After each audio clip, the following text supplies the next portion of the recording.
Shalom saudara terkasih dalam Tuhan Yesus. Pada pagi hari ini kita sama-sama akan merenungkan kebenaran firman Tuhan. Namun sebelumnya mari kita berdoa terlebih dahulu. Terima kasih Tuhan karena kami diberikan kesempatan untuk bangun di pagi hari ini. Pada saat ini kami akan merenungkan kebenaran firman-Mu Tuhan sebelum kami memulai aktivitas kami. Kiranya Allah Roh Kudus menerangi hati dan pikiran kami agar kami dapat mengerti dan juga melakukan firman Tuhan dalam hidup kami. Terima kasih Tuhan, di dalam nama Tuhan Yesus kami berdoa. Amin. Saudara, renungan pada pagi hari ini akan saya berikan dengan judul Janji Tuhan yang tak pernah rugi. Terambil dari Lukas 18 ayat 29 sampai 30, demikianlah firman Tuhan.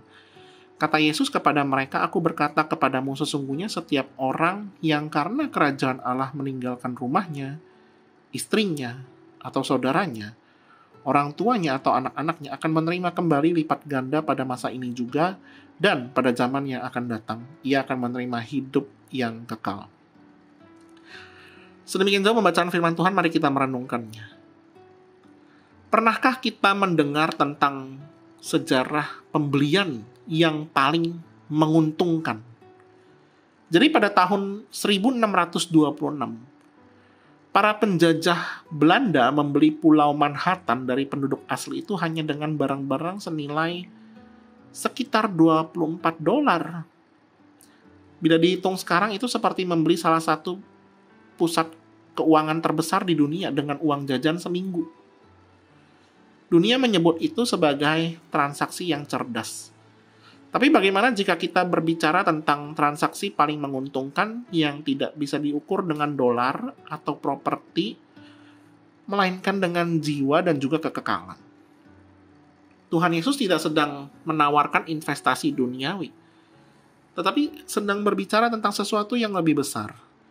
Pengorbanan demi kerajaan Allah dan jaminan balasan yang tak ternilai. Ini muncul setelah pertemuan Tuhan Yesus dengan orang muda yang kaya, yang pergi dengan sedih karena tidak sanggup meninggalkan hartanya. Murid-murid lalu langsung bertanya, "Kalau begitu siapa yang bisa diselamatkan?" Dan disitulah Tuhan Yesus menjawab dengan sebuah janji yang menggugah. Tidak ada satupun pengorbanan karena Allah yang akan menjadi sia-sia. Dalam ayat ini, Tuhan Yesus menggunakan kata Yunani yang berarti meninggalkan, melepaskan dengan sadar.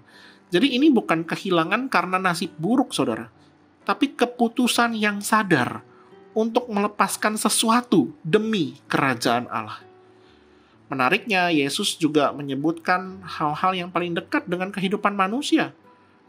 Rumah, pasangan, orang tua, anak, menunjukkan bahwa pengikut Kristus tidak akan luput dari tantangan relasional ketika memilih untuk setia kepadanya.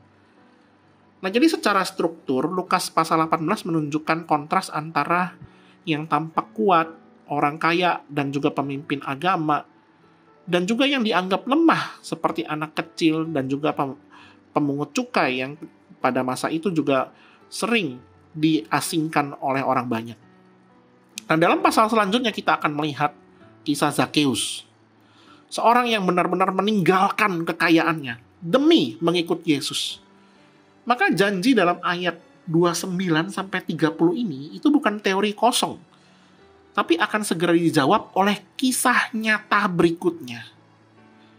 Nah, jadi keseluruhan Injil Lukas memang menekankan kasih Allah bagi yang tersisih, bagi yang rela menyerahkan dirinya demi kerajaan.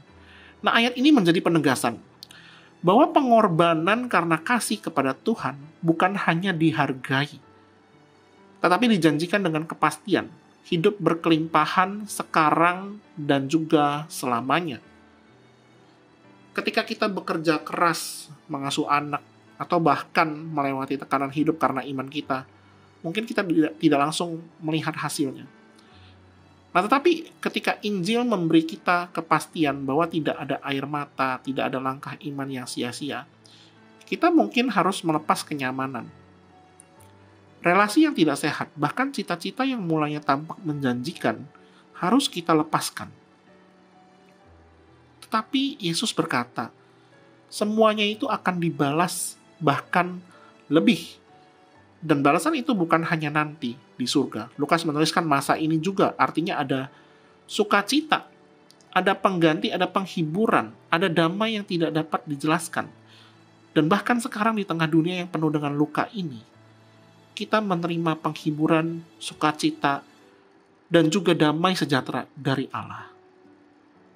Itulah janji Injil.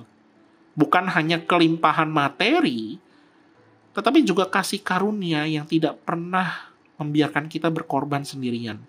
Kasih karunia dari Allah, upah yang melampaui logika dunia. Jadi apapun yang kita lepaskan karena kasih kita kepada Tuhan, karena Injil Kristus, itu tidak akan pernah menjadi kerugian. Sebab di dalam Kristus, semua kehilangan berubah menjadi keuntungan kekal. Janji Tuhan bukan janji manusia. Manusia memang ketika berjanji A, dia bisa berkata B, bahkan bisa berkata Z. Tetapi janji Allah itu setia, yang tidak hanya melihat pengorbanan kita, tetapi juga menjaminnya dengan hidup yang tidak akan pernah berakhir. Hidup kekal di surga, di mana kita akan bertemu muka dengan muka bersama dengan Tuhan yang kita kasihi. Kiranya firman Tuhan memberikan kekuatan kepada kita. Mari kita berdoa.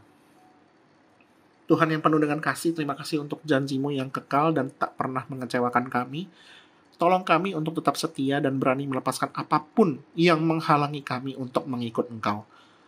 Teguhkan hati kami untuk percaya bahwa setiap langkah iman kami ada dalam genggaman tangan-Mu. Terima kasih Tuhan, dalam nama Tuhan Yesus kami berdoa. Amin.